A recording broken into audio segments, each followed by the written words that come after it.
السلام علیکم ورحمۃ اللہ وبرکاتہ۔ بسم اللہ الرحمن الرحیم۔ اللہ کا لاکھ لاکھ شکر ہے کہ اللہ تعالیٰ نے ہم مسلمانوں کو اسلام جیسے مقدس مذہب کو انتخاب کیا اور عطا کیا، اور اللہ کا لاکھ لاکھ اس بات پہ بھی شکر ہے کہ اللہ تعالیٰ نے ہمیں محمد کی امت میں پیدا کیا اور ہر چیز کو واضح طور پہ کلیئر کر دیا۔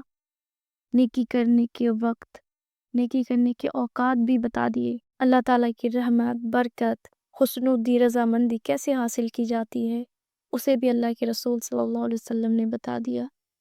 یہ ہمارے لیے دنیا کی سب سے بڑی نعمتوں میں سے ایک نعمت ہے، اسلام کا مل جانا۔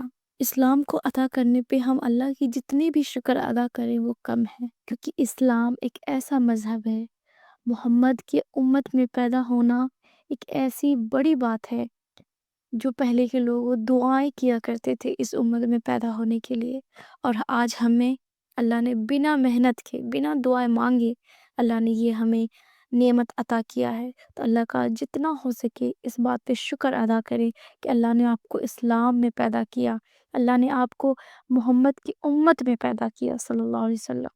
شب برات جو کہ 15واں ساون کی رات ہوتی ہے، اسلام میں ایک مقدس رات ہے جسے لیلۃ البرکات بھی کہا جاتا ہے۔ اس رات میں اللہ تعالیٰ اپنے بندوں کی معافی اور رحمت کا دریا کھولتا ہے، اور جو لوگ اس رات کو عبادت میں گزار کر اپنی گناہوں کی معافی مانگتا ہے ان کو اللہ کی رحمت اور بخشش ملتا ہے۔ شب برات کی حقیقت کیا ہے وہ جانتے ہیں آج۔ 15 ساون کا نام شب برات کسی بھی حدیث سے ثابت نہیں ہے، اس لیے عرب کے لوگ اس رات کو لیلۃ النصف میں صابان کہتے ہیں، یعنی صابان کی نصف کی رات۔ کچھ لوگ اس رات میں نہا دھو کر نیو کپڑے پہنتے ہیں، نئے نئے کپڑے پہنتے ہیں اور اچھے سے ریڈی تیار ہوتے ہیں، اور کچھ لوگ تو الگ الگ طریقے کی مٹھائی، حلوے وغیرہ بناتے ہیں۔ یہ چیز بالکل غیر ثابت چیز ہے جن کی کوئی حقیقت اسلام میں نہیں ہے۔ دیکھیں، اسلام میں راتوں کا تہوار کا کوئی کانسیپٹ ہی نہیں، کوئی تصور ہی نہیں ہے۔ اسلام میں جتنے بھی فیسٹیولز ہیں وہ دن کی روشنی میں ہیں، جیسے عید الفطر، عید الاضحیٰ، یہ ہمارے 2 تہوار ہیں۔ لیکن جو نان مسلم ہیں ان کے فیسٹیول جو ہوتے ہیں نا وہ رات میں ہوتی ہے، جیسے عیسائیوں کے جو تہوار ہوتے ہیں، کرسمس رات میں منائی جاتی ہے۔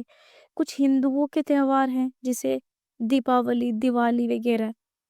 تو یہ سارے جو نان مسلم کے فیسٹیولز ہوتے ہیں وہ رات میں سیلیبریٹ کیے جاتے ہیں۔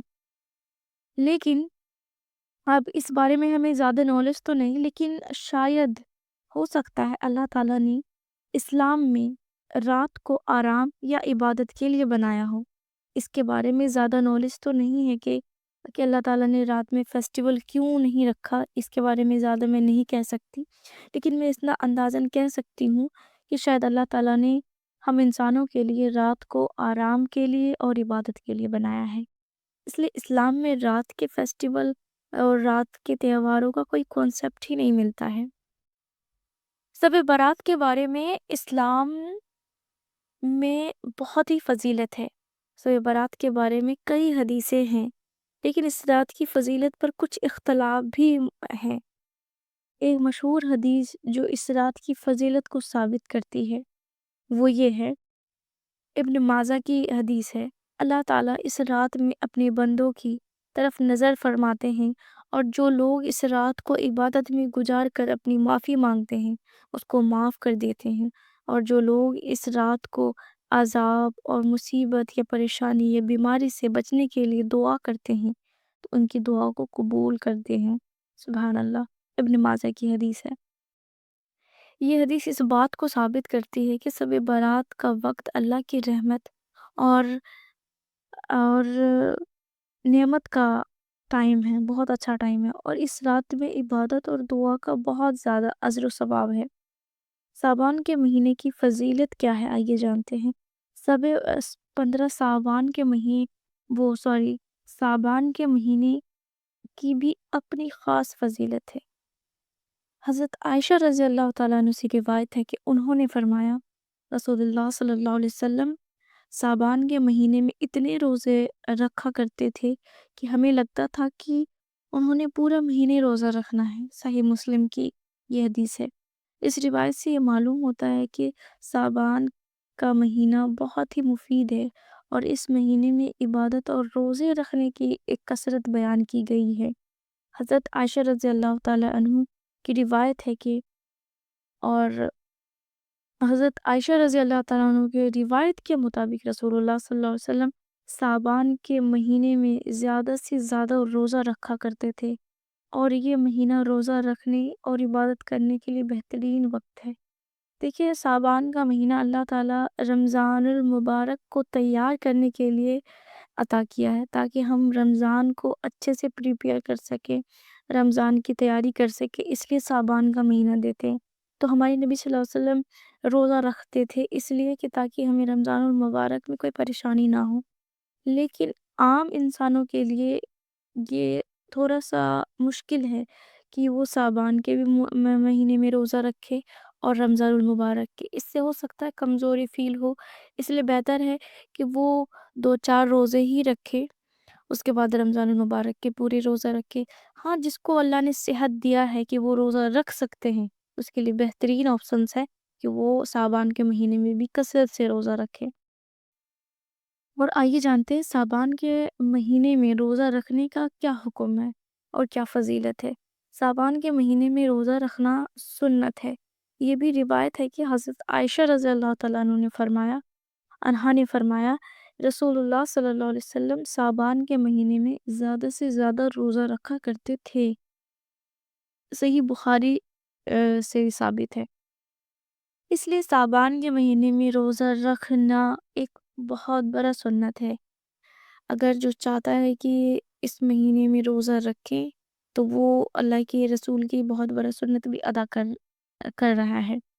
लेकिन अगर कोई शख्स इस महीने में रोज़ा ना रख सके, कोई मजबूरी हो या फिर उसका सेहत साथ नहीं दे रहा है तो उस पे ऐसा नहीं कि कुछ गुनाह है या कुछ जुर्म है, ऐसा भी नहीं है। ये रोज़ा ना सिर्फ इबादत का ज़रिया है बल्कि अपनी रूहानी तज़किया को भी स्ट्रॉन्ग करने का ज़रिया है ताकि रमज़ानुल मुबारक के लिए खुद को और खुद के नफ्स को प्रिपेयर कर सके। रोज़ा रखने की फ़ज़ीलत जो है, जिस तरह से रसूलुल्लाह सल्लल्लाहु अलैहि वसल्लम साबान के महीने में रोज़ा रखा करते थे, इससे हमें ये सबक मिलता है कि हमें भी अपनी रूहानियत, तरबियत और रूहानियत स्ट्रॉन्ग करने के लिए और अल्लाह की इताअत को समझते हुए इस महीने में रोज़ा रखना चाहिए। बशर्ते जिसके पास सेहत हो। जिसके पास सेहत ना हो, वो थोड़ा कम ही रोज़ा रखे इस महीने में तो अच्छा है, वरना रमज़ानुल मुबारक के रोज़े रखने में मुश्किलात का सामना करना पड़ेगा। इस तरीके से शब बारात और साबान के महीने की फ़ज़ीलत को समझते हुए इस महीने में रोज़ा रखना और इबादत करना एक अहम और बरकत से भरा हुआ वक्त है। जो इंसान चाहता है कि हमारी गुनाहों को बख्श दे अल्लाह ताला, तो उसको चाहिए साबान के महीने से जो गुनाह कर रहा है उसको गुनाह को छोड़ देना चाहिए। जो माएँ, जो बहनें ड्रामे सीरियल्स देखती हैं वो साबान के महीने में ना करें, क्योंकि अल्लाह के रसूल सल्लल्लाहु अलैहि वसल्लम ने फरमाया कि साबान हमारा महीना है और रमज़ान अल्लाह के महीना है। तो इस महीने में गुनाह करके अपने आप को, अपने अमाल को नापाक ना करें। झूठ, गीबत, चुगली से अपने आप को बचाएँ। जैसे रमज़ान मुबारक में गुनाह बढ़ जाता है, गुनाह के मल्टीपल बढ़ जाते हैं, उसी तरह साबान के भी महीना है। अगर आप गुनाह एक करेंगे तो 70 मिलेगा। लिहाज़ा अपने आप को इस महीने में गुनाहों से बचाएँ। झूठ, चुगली, गीबत, हसद, ज़िना और बदनज़री, बेहयाई, जो मोटे-मोटे गुनाह, कबीरा गुनाह है, उससे अपने आप को बचाएँ और अपने नफ्स को कंट्रोल ज़रूर करें। साबान के महीने में वैसे गुनाह तो किसी भी महीने में नहीं करना चाहिए, लेकिन साबान और रमज़ान ये 2 बहुत ही ख़ास महीना है, तो इस महीने में एटलीस्ट गुनाह ना किया जाए। आज के लिए इतना ही। अस्सलामु अलैकुम व रहमतुल्लाहि व बरकातुहू।